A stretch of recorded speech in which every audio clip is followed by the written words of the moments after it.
I'm thrilled to be here, and storytelling is something that's been at my heart for my research for many, many, many years, both because of the background I have and also because of the interest I have in transdisciplinary, interdisciplinary work. So I'm from the Norwegian University of Science and Technology, which is in a small place called Trondheim in the north of Norway. So again, thank you for the sun. 4 degrees and raining and full storm when I left, so this is nice. When I was asked to present a keynote at the annual event on storytelling, I thought, okay, it's storytelling, so I'll take the opportunity to actually take you through a journey, my own journey with my own research team in trying to make sense of something which has been coined interactive digital narratives. And I'm sure many of you have heard about interactive digital narratives from before, but this is in one specific form. So when I talk about IDNs, this is a framework. I think it's a basis for an infrastructure. It's a basis for systemizing and probably putting into effect something that can be an engine for researchers, for publications, for getting funding. And I thought I would like to position my team, which is called SenseIT, into this IDN framework. So this brought me to really think about it, try to join other European scholars thinking about the same thing. And then finally, I spent 6 months in Aarhus in Denmark, in the lockdown, but there were still people there I could discuss with, and I sat very calm and quiet, and I wrote this presentation, which is now a framework which I will follow for my team. So I am a professor at the Department of Electronic Systems. I work in the signal processing group in Trondheim. And what I do, well, now, I do interactive digital narratives. What I used to do is storytelling. I used to do digital storytelling, and then I always had to try to find something else to say, what am I doing as an engineer? So I sort of called it sensor-based digital storytelling or IoT-based digital storytelling, anything that has a sensor that guides us through the story. So when it comes to my monodisciplinary skills, well, I know signal compression. I also know a bit of sensor technology. I know quality modeling and assessment. I've been working internationally for many, many years in standardization within the ISO, standardizing such as JPEG 2000, which you maybe have heard of. Probably you've heard of the MPEG standards, MPEG 1, MPEG 2, MPEG 4, MPEG 7, MPEG 21, H.264. Crucial standards for the industry to get multimedia out to people. And this led me to understand that I actually need some interdisciplinarity, which I don't know. Content, creativity, societal engagement, reflection, and dissemination. One thing engineers are not that good at are reflecting over their own work. So this is something I would like to see if I can do. So I'm here to learn and collaborate, and I'm here to tell you about arts as an enabling technology, IDNs, and also use of this immersive media. So the outline, my talk is very, very long, as you can say. So today I'll talk about the background and motivation. I'll tell you a little bit about the concepts, definitions, and then I'll give you some use cases. And for the rest, you'll simply have to wait for the papers or the book, because they're not really written yet. But the theory, technology, design, methodology, practice, application, and the industry, they will come, I promise you for sure. So I'd like to talk about some background and motivation. I do apologize if this is quite obvious for many of you, but bear with me and look at it as a story. So see if we can find the workflow in this story to get to a point where we have some kind of a framework which we might be able to use. So the background is that many years ago, I was mandated by the rector at our university to crawl around all faculties, all departments, to see if anyone was interested in exploring the synergies between art, technology, and digital humanities. So a daunting task. It's a fairly large university, NTNU. We have about 43,000 students, 7 large faculties. So I started crawling. I have a good network at the university. I've been there for a long time. I found people in the arts department, design department, I found people in the media studies, I found people in the literature department, linguistics, medicine. All of a sudden, it started coming up that people were looking for some kind of a forum to meet. So we made a very nice seminar series. It looked as if many were looking for practices. So we started a very, I think, successful artist in residence scheme where we invited artists in, funded them to do some work for us. So this whole ARTEC became a backdrop for why not try to use this as a framework and build it around the concept of interactive digital narratives. And it's also important to look at my methodology. My methodology is the T model. I'm very keen, and I tell all my students that they have to consider the T model. And the T model is, of course, that you have to have a core discipline. The success of multi-discipline, transdiscipline, interdisciplinarity is that you are really good at one thing. You have to be good at one thing. And then you can start looking into domains and seeing if any of these domains need your knowledge, need to exchange your knowledge, and can make use of it in a sense. So mine is in quality of experience, it's in Immersive Media Technology Experiences, and now also then interactive digital narratives. And I really like to put that into work through art, technology, and digital humanities. I work on the European scene, so I'm very keen, and I will throw a spiel for the cost actions within the European Commission. I've been active in cost actions for more than 30 years. One of them, Qualinet, we started 12 years ago. We got funding from the Commission for, I think, 4 years or 5 years or whatever it is. It's still going strong. We're about 300 active researchers that still meet, and we can sustain ourselves. Also, I'm keen on these ITN networks where you get early stage researchers or PhD students to work together. And then this goes out in innovation actions, and now again we have started a new cost action, which is called INDCORE, Interactive Digital Narratives for Complexity, which is ongoing now. It's about halfway. Also in domains, I like to work in a large rail of domains. I work in the Positive City Exchange, where we do participatory engagement. We try to get citizen engagement. We make citizen observatories. I work in a project called Ultimate for the water industry. I also work in 5G, this new magic technology which might hit the marketplace. So energy, water, 5G, it's quite broad, but it gives a lot of sense. Now, of course, for me to be able to talk about the interactive digital narratives, the boring part is that we probably need some definitions. Definition of a narrative, definition of a story, definition of storytelling, definition of digital storytelling, definition of interactive storytelling, and definition of interactive digital storytelling.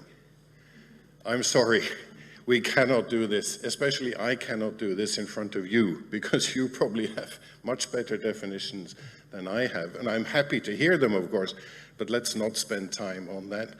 Let's just have a common understanding. I hope you can bear with me. Narrative is a story. Story is about events and people. Storytelling is sharing these experiences of events and people. Simple, but that's okay for you? Can we live with that for now? Nod, yes. If no, please. Okay. And digital storytelling for me is also quite simple.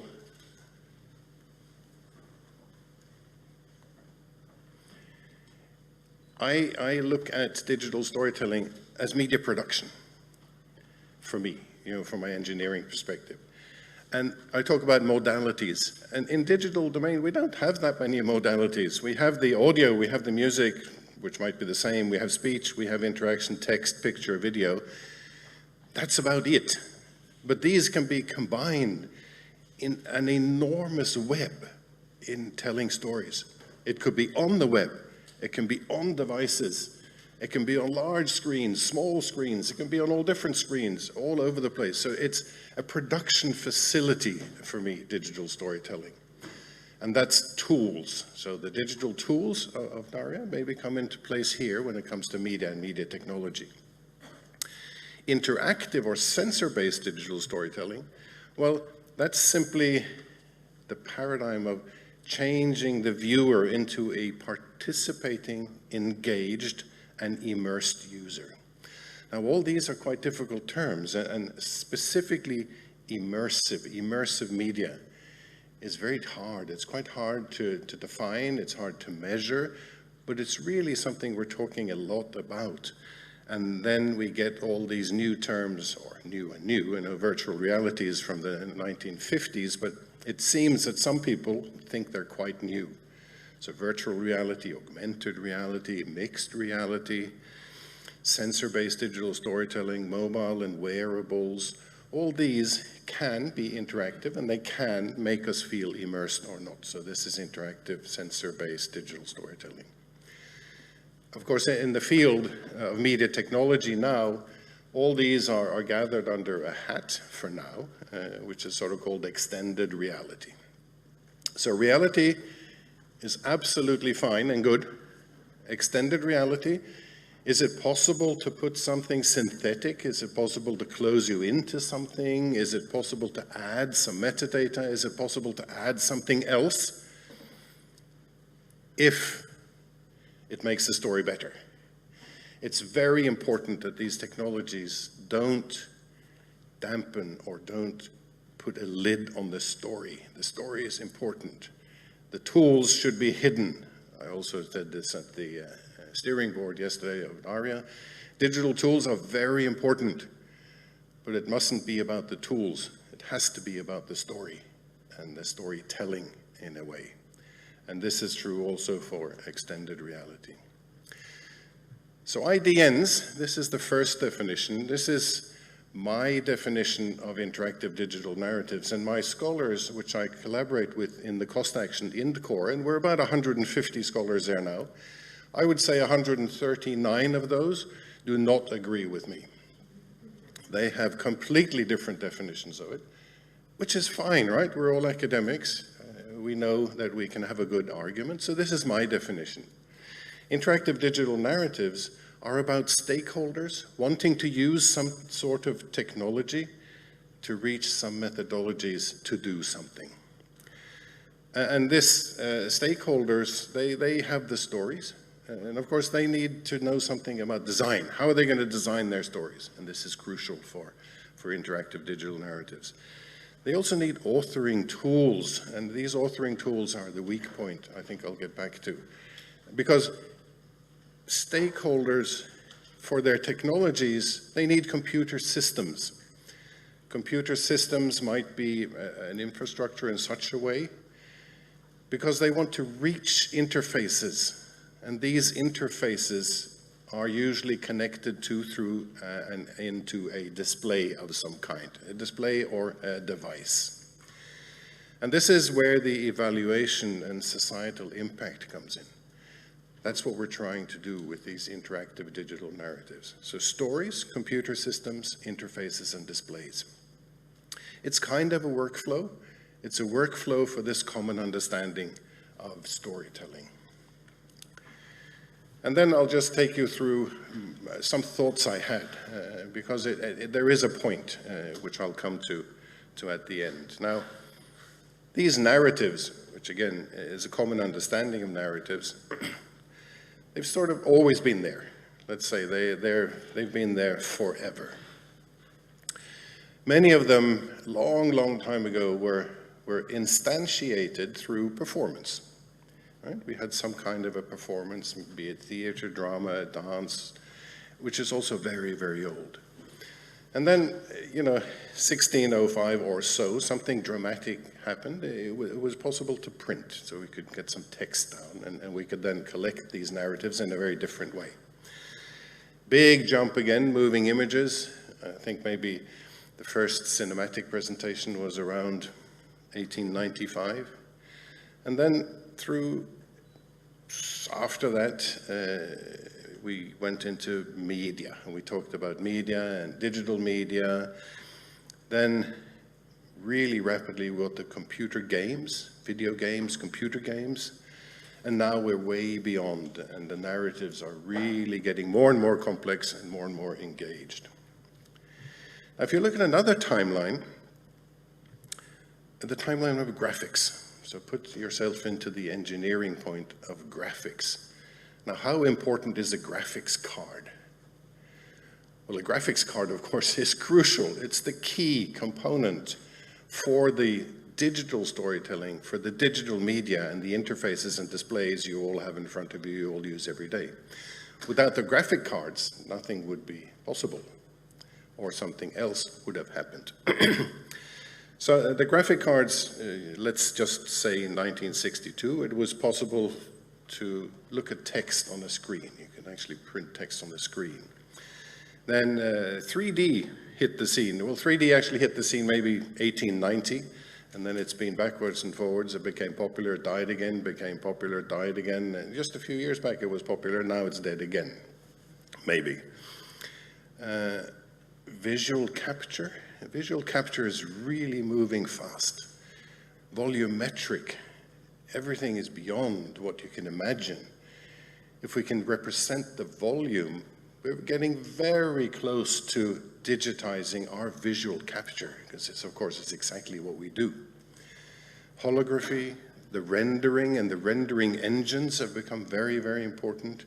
Engines such as Unreal and what's the other one? Unreal and Unity. They're becoming very important. These are making it possible to tell stories in a different way.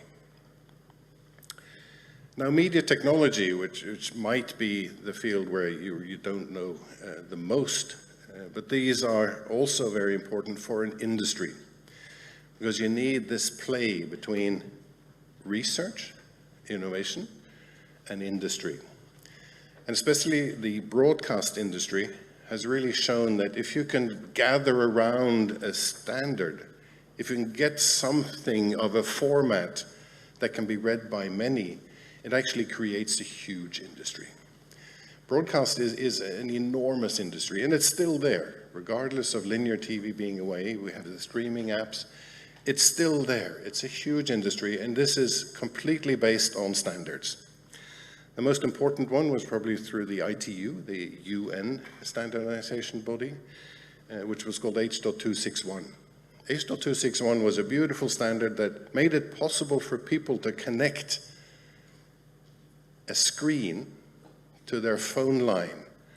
And you could buy an image phone, and this image phone or video phone, you could even buy it from a very popular Norwegian company called Tandberg in the days. It was a huge, massive thing you put on, and you hooked it into your phone connection in your home, your fixed line. You could actually talk to people and see them. Can you imagine? And then H.264, which is probably one of the most popular standards, this is now the basis for anything that's distributed over the internet. Be it Netflix, be it local TV, be it whatever you can imagine. It's a very successful standard which opened up the industry. And then we also have H.265, the newest one, not so very popular. And then beyond, we have a lot of things happening. The committee is still working. They also, the ISO, which is completely 100% commercial standards body, actually works very close to the ITU, which is a UN body. So they work together. There's a lot of proprietary solutions out there, big companies. But luckily, and I think that's a good thing, they have been conquered by the standardization. So there's not that many proprietary solutions left. So what are the reflections here? The storyline of narratives, the storyline of graphics, the storyline of standards. Well, often we talk about new digital media. So I'll put new digital media to the graphics, which means there's an old media. So the old media is everything before new digital media. And then, of course, the broadcast is commercial media. And if you look at them, you will see that the old media, in a very simplified way, is actually quite static. It's there for your enjoyment. It's very long-lasting. There's huge archives, but it's quite static. If you look at the graphics, it used to be static, but somewhere it changed. You got this interactive element. The broadcast technology had very simple interaction. You know, start, stop, rewind, fast forward. Very simple. But then it started to happen that this became dynamic. And we're now used to it being dynamic. We're even used to our video conferencing platforms now to be dynamic. We can do something, we can change, we can sort of be immersed. If we get new microphones now, we'll also have sensitivity of where we are in the room, and it can be interactive and more immersive. So these are facts. Now, another fact is that the traditional authoring of stories, even be it narratives, digital storytelling, or interactive digital narratives, is still very traditional.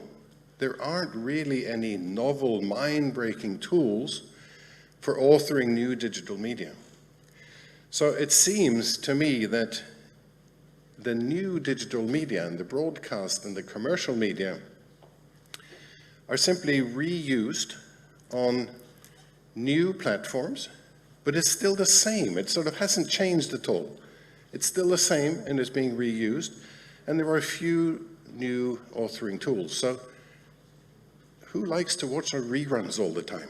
Well, reruns are fine, but you know, you get a little bit bored. Wouldn't it be okay if we could have something new, if we could move forward in a way and possibly answer a few of the questions? You know, how do we design and implement narratives for the new digital media and make sure it covers all the expectations for all users? That should be a valid question. That should actually be a research question and could be a topic for bachelor, master, PhD. Who are the users and what are the narratives we want to represent? For this new immersive or interactive digital narratives. I mean, not taking away at all the old media, which is still very important, but how do we design this new digital media in the new digital domain?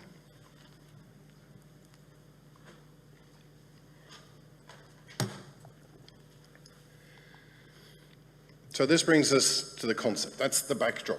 It was a bit simplified, but there's a journey there. There's a kind of a story and reflections. And I'm very happy for any input on the reflections, any discussions you have in the coffee break, or, you know, I'll be here all day. So I would encourage you to discuss, come up, critique, whatever. So let's just then go over to the conceptual domain of this storytelling journey. Now, the concept of a narrative could be that, you know, I want to make a statement according to my concerns of global warming. That's a story, and that's a very relevant story. It's an important story. So as a creator, I would then think, okay, for me, it would be natural to give an input to the debate.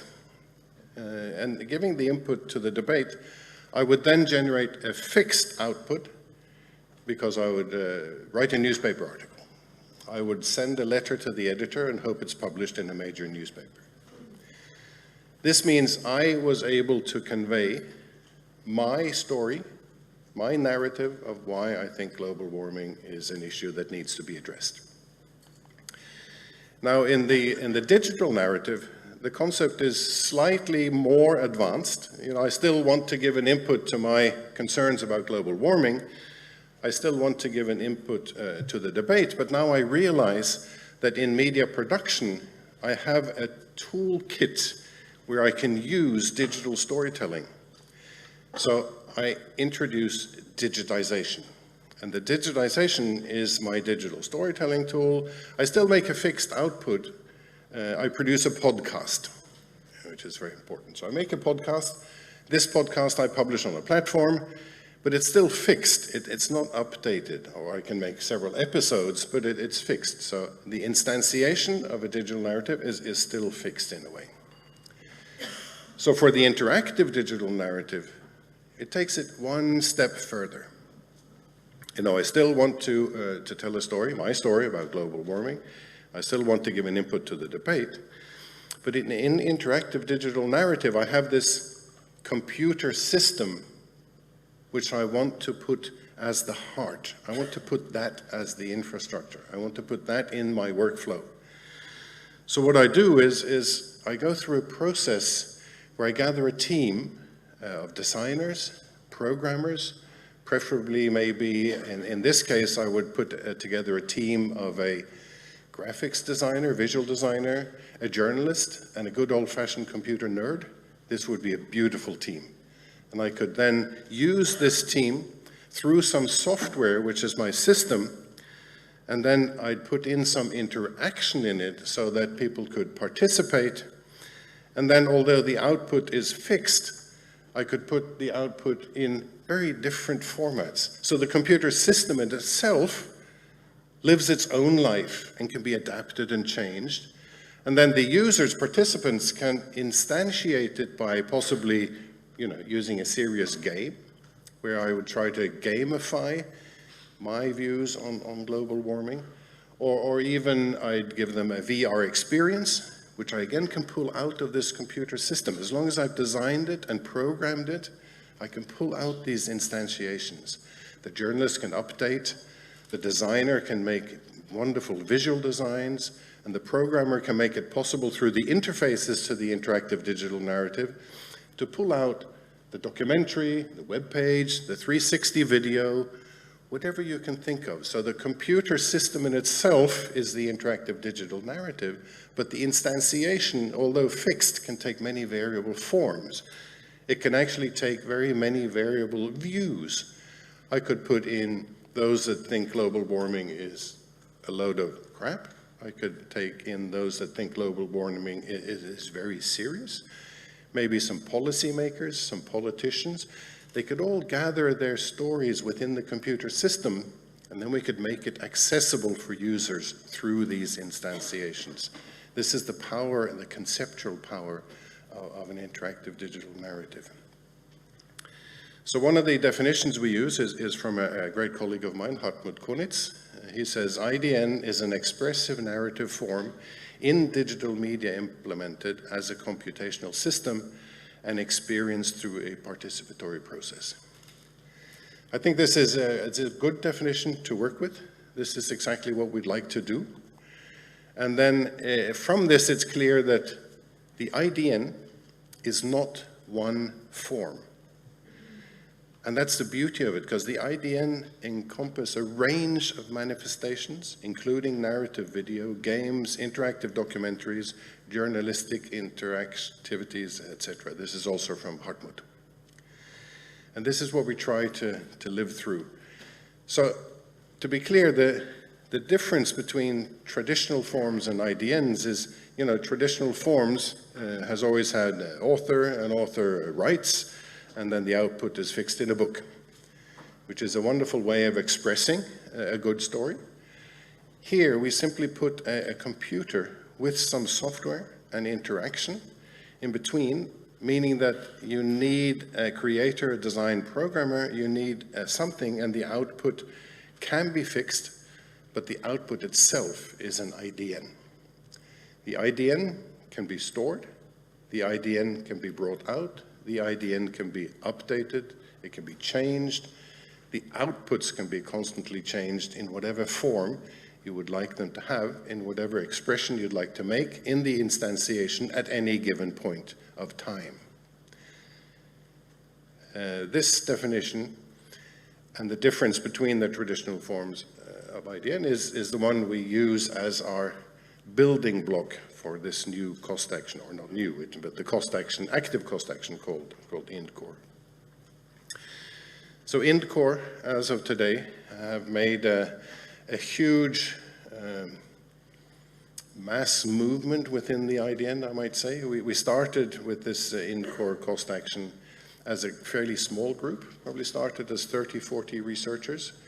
We're 2 years in the cost action now, and our count is probably 180, 190 researchers, and it's really growing. And they are from all different disciplines, when you can imagine. There's also an association for research in digital interactive narratives, which is headed by Hartmut, called ARDIN.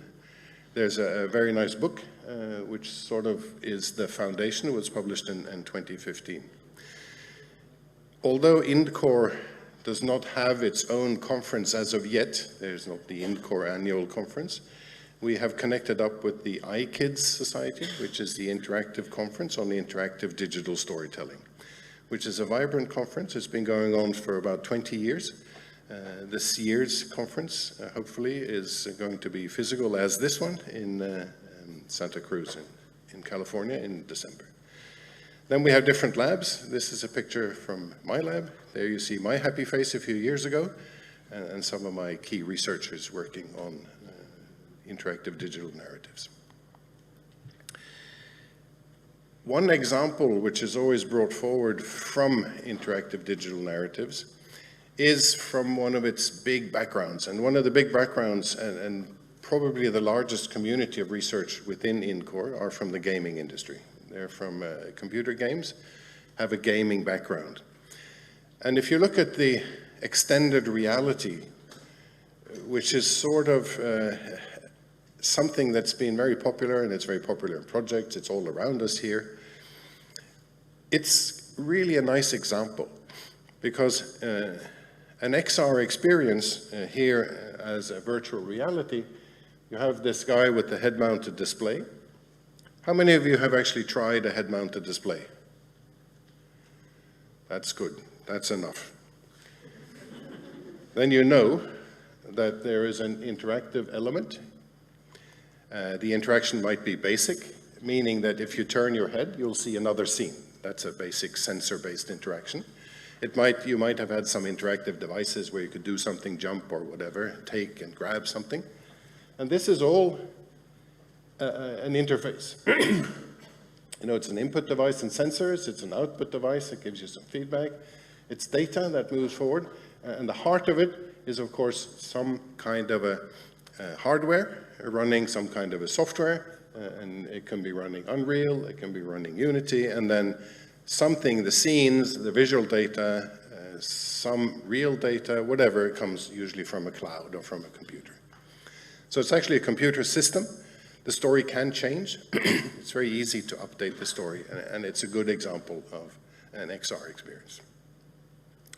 So IDN is the same timeline, you know, IDNs as in the core.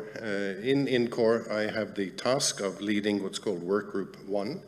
So I'm leading the Work Group 1 dealing with applications and trying to make a repository of existing IDNs, existing stories. So if you go to our webpage, you'll find quite a compelling, nice collection of stories. There's a lot of fiction. There's been fiction that's been written and published on web from, say, mid-90s. Documentaries have been made, which can be called interactive digital narratives, according to the definition in INCORE. Of course, there are video games, those that are narrative-focused. The non-narrative focused video games probably do not fall within this. And then we have XR. It hit, in 2015, it hit a peak in journalism. This new immersive journalism was going to be something that would save the press, save the news and media industry. Unfortunately, it didn't really do so. And then you have finally installations, art installation, electronic art, interactive installations, and also beyond. There's been a few publications that we sort of lean towards, and this is a book, Science and Technology, stating that there's a need for art to reflect complexity. And I think this is very important because complexity is something that is very well represented by interactive digital narratives. So IDN as a system can represent an event and let us experience complexity. And maybe then art can be used to untangle this complexity through its reflections. So I'd like to share some examples. Now, this is my journey, or my research team's journey. This is sort of what I came up with, and I conveyed it to my research team. And then they started thinking about the projects which my research team currently are working on. Currently, we have 17 funded projects, of which 6 of them are funded by Horizon 2020. We have some national funded projects from the Norwegian Research Council. We have some innovation funded by Innovation Norway, which are more industry-led. And I challenge them to think These are existing projects. How can they be connected to an IDN framework? If we can do that exercise, we can apply for more funding in the future, having a framework as our building block, that I think is important. So I'll share some of the cases with you. So SenseIT is a research team. It's a fairly healthy research team. It consists of, if I count full-time equivalents, probably 12, 13 people. It's a good mix of a few master students, quite a lot of PhD students. I also hire researchers and senior researchers, postdocs, and I have one more academic colleague. So our vision is, of course, we want to publish papers related to interactive digital narratives. We want to be cited in IDN work. And we want to build an experiment with IDN instances. We want to analyze the quality and impact of these interactive digital narratives, and we want to get funding for our projects through interactive digital narratives. Again, it's all based on the T model. So the framework we've built consists of three major building blocks. Of course, we need to understand the IDN theory, and I'll be completely honest with you, that's our weakest point. Because we are mainly recruited from engineering computer scientists, I have artists and I have architects. These are the four main groups I recruit my researchers from. We're not very good on theory. We're not very good on literature theory. We're not very good. We would like to become better.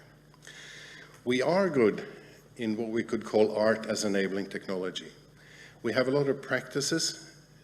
I have a lot of artists in my group, and I have a lot of architects. They are very good in their crafts, and they do their practice. We also do a lot of citizen engagement, and we work a lot in a concept called place by design. And then we do a lot of immersive media. We are good at building and using XR technologies, and we're quite good at using serious games within narratives. All these are building blocks, which hopefully you'll see some reminiscence. You'll see that I actually did talk about some of them in the definitions and framework and concepts. So they're there. So if we go back to this interactive digital narrative, now the concepts we work are the climate, water, or destination. These are the three pillars we have now. We would like to use a user-centered design. We use rapid prototyping in my lab, and we use co-creation, and we use place by design. For the programming, we use sensor-based digital storytelling, we use visualization, immersive media technology, and for software, we use Blender and Unity. We can then do participatory. We can evaluate the quality of experience or the user experience, and we usually do either serious games, XR experiences, or location-based digital storytelling, or we use art installations as our instantiations. So this is the group and how we work. So one example is a design of a climate interactive digital narrative. At my university, we have these strategic areas. Two of the four are sustainability and oceans. These are strategic areas that my university decides on every 10 years. So they live for 10 years. Both of them are in their 8th or 9th year. And we wanted to work a little bit with them and said that let's make something which is an action ocean plastic waste. That's our keywords. And see if we can design an interactive narrative through it. So here we have the problem, of course, that there's too much plastic in our oceans. And this is a fairly well-known fact, but it's quite complex. It's complex to know where it comes from. It's complex to know how we solve it. It's got many, many, many stakeholders. So then we start by looking into who are they? And how can we build an interactive digital narrative? Well, there are people working on sensors, methodology, litter monitoring. There's for sure a lot of interest there. There's a lot of tools being suggested for implementing effective and targetful measuring against the littering. So there's technology, that's for sure. There's also a lot of innovation activities. There's actually a lot of room for innovation. There's a lot of room for entrepreneurship. There's a lot of room for new industries here to clean it up. And especially, well, all over the world, but especially in Norway, there's a lot of citizen engagement. There's a lot of activists, there's a lot of communities, there's a lot of artists. It's gaining a lot of impact. So you see, it's a very complex problem. You have the sensors, you have the innovation activities, and you have the citizen engagement. So is it possible to make an IDN that provides the opportunity to absorb multiple narratives, as well as invite participation from various stakeholders at the same time? How can you get these stakeholders? How can you get the activists to talk to those dealing with sensors for litter monitoring? How can you get them to talk to the entrepreneurs, the innovation activities? How can you get them all together in a good, nice, interactive digital narrative? So try to reconceptualize disparate narratives. Ask different questions. You know, how happy are the fish? How clean are the beaches? How clear are the waters? How are the fjords and islands, and how are its people? So try to build a system. Now, it's pretty clear, I think, that these innovation, monitoring, engagement, we can only solve the problem if they actually work together, if they start looking into their narratives together and see if they can find out how can we get the different activities up and running together, how can we join forces together, where are the synergies, and how does this actually work? So the narrative is a simple one. How do we try to connect all the information, all the data? Can we use all this monitoring in a way to get the people holidaying on the beach to reflect about it? How can we put the narrative to them? And this would then be a narrative for change. How do we get them to take their plastic bottles home when they leave the beach? How do we get the research to work together? How do we get the homes to get together? How do we connect to the remote people that live in remote islands and remote places? How do we put all this together into a system by gathering all the data into a computer system? So that's a simple conceptual way of making an interactive digital narrative. The next case study is from a project which is currently running, which is called World of Wild Waters.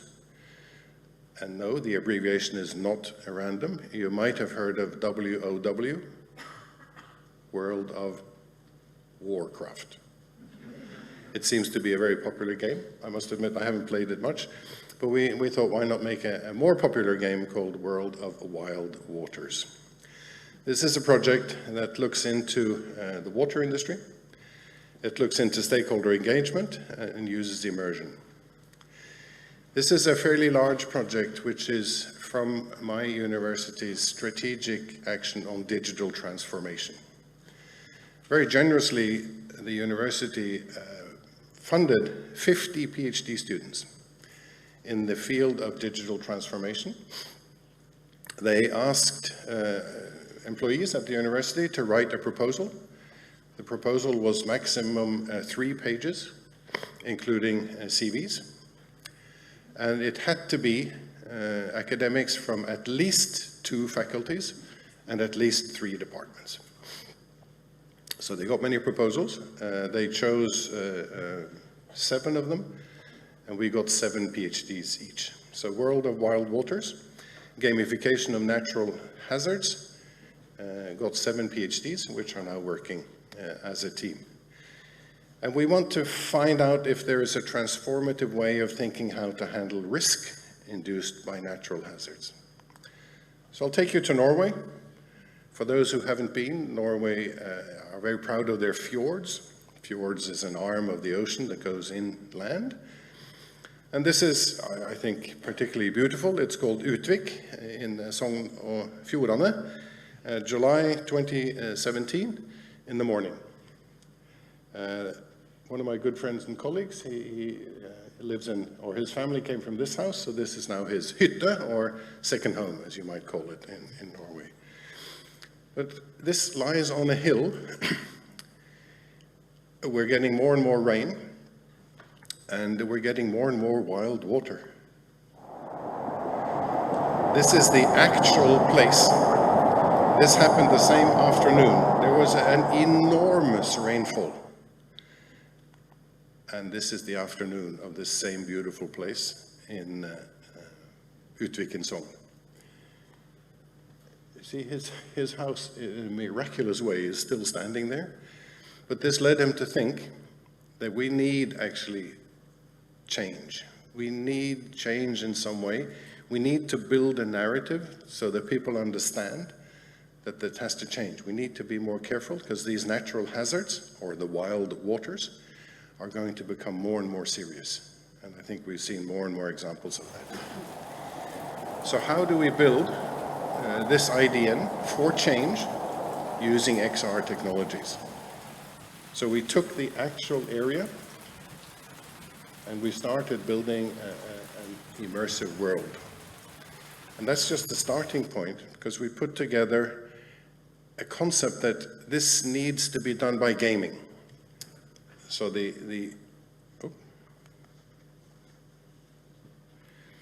So we put together a project, put together PhD students, and we said the most important we need to do is we need to look at the work package 5. We need to create something. We need someone that understands human behavior. So we put a PhD student in the research group of environmental psychology. In environmental psychology, they look into ways of how we can engage change without, excuse the language, scaring the shit out of people. It's very important to get them to change, not frighten them. You know? If you frighten them, they will just close up and they will do something else. And for them in environmental psychology to work in a good collaborative way, they need to be working with someone that can create these interactive digital narratives or create the VR experiences. So this is a PhD in creating VR experiences. Now, if you want to make a serious game, of course you could go to PlayStation 5 and you can get a game, but that's not really what we wanted to do. So what we wanted to do is look into real data.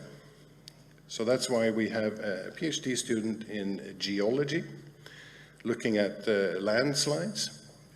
We have 2 in hydrology and what's the other one? Meteorology, weather. And finally then, because these data are realistic, they're gathered over tens of years, we need also someone in statistics. So we have a PhD in statistics from the maths department. So maths, environmental engineering, media technology, and environmental psychology build up this project and try to work together to understand human behavior in digital storytelling of these natural hazards. Define how realistic user experience interactions can be achieved through VR, and then making gamification elements that actually foster change, such as self-efficacy, belief, risk perception, place attachment, fear, and denial. So we made this interactive digital narrative in VR. It's a VR where we try to engage people in 2 different ways. So one is a VR experience without an interactive digital narrative, just a VR experience, and one is the VR experience with an interactive digital narrative. Head-mounted displays and technologies. So in another scenario, you enter in VR and your parking garage is flooded. So it doesn't come down and takes your house, but you're going to get flooded. So basically, you are going to not survive if you don't get out of this parking garage. And there are many ways of getting out of a parking garage. You can run, or you can look for signs, and then you can be guided out. So with and without a narrative. And we tried this out on people, and it seems, it's not obvious. You know, you would think that everyone would like a narrative, but it's not really obvious. But there are some indications that building a narrative through it is a good idea. Hopefully, then, through this project, we're actually also in the process of seeing if we can commercialize the platform for stakeholders. Another project is 5G. I am not quite sure how 5G is hitting Europe. I know in Norway they're trying to motivate us to shift to 5G, to buy new phones so we can connect to 5G. they're not quite sure why, because what is the difference between 4G and 5G? That's a discussion over coffee, maybe even over a beer. But there are projects. So we have a large project called 5G Media Hub, which is funded by Horizon 2020. It's a huge project. It's a very complex project from an engineering standpoint, and this block diagram is the basis of the project, which might seem a little bit complicated for some of you. For me, at least, it's very complicated. So in here is a 5G network, in a way, I think, that it's possible to, and this is when it comes to be interesting, it's possible to connect your devices and make stories by capturing, and on the other end, you have this user experience layer. No, sorry, here you capture, and then you can actually reach the devices over here. So 5G, for simplicity, for me, 5G is something that has infinite bandwidth and zero delay. So if it has infinite bandwidth and zero delay, it's possible to make stories. And it's possible actually to use the 5G to deliver interactive digital narratives. So we are, NTNU as a partner, we are responsible for bringing them into our universe, which is called They Came. So please meet Nova. Nova is going to save Earth, because in this They Came universe, which is a trashy 80s science fiction genre, there is a problem in outer space. Very, very pretty women don't want to bear their children. So they want someone else to do it for them. And they've searched around the whole universe to find out how, and they found out that the only creature silly enough to do that would be men on Earth. So they're trying to put their babies into men on Earth. Men get lured in through this universe, but Nova promises to help us in a way. So that's the story, that's the narrative. We have decided to do this narrative as a good old-fashioned transmedia storytelling.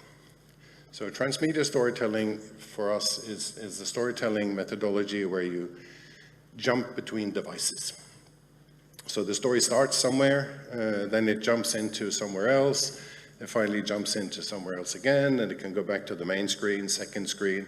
There are many names for it, but we want to make a linear narrative shown on the first screen, and then we want to encode it in such a way that trigger points will go into other places. This is used in marketing a lot in the 50s and 60s. Digital transmedia storytelling has also been popular, but we're sort of trying to revitalize it again for this IDNs over 5G networks. So although this is a complex typical engineering diagram, you see there is something over here where we have a server with our IDNs, and we let them extract the IDNs from their devices using a 5G network for delivery. So we start by a very linear experience. We actually try to trigger new technology. So all this footage we use is captured in what's called 8K resolution, which is a very, very, very high resolution. And the high resolution doesn't mean that much for our eyes, but what it means is it's very possible to zoom. You can zoom in and out for enormous distances. So you can zoom into this window from our storyboard, which is then one of us that's become pregnant, and he doesn't really understand how this has happened at all. And he gets very, very worried about the delivery. But there is help at hand, so Nova shows up. Nova will then show up through your device, your mobile device.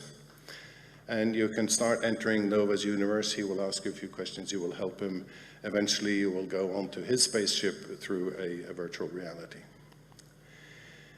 These are some of the storyboards. The shooting takes place in July. We hope to be able to publish our first results in screenings, and when we publish these results, this would be showing at film festivals, typical.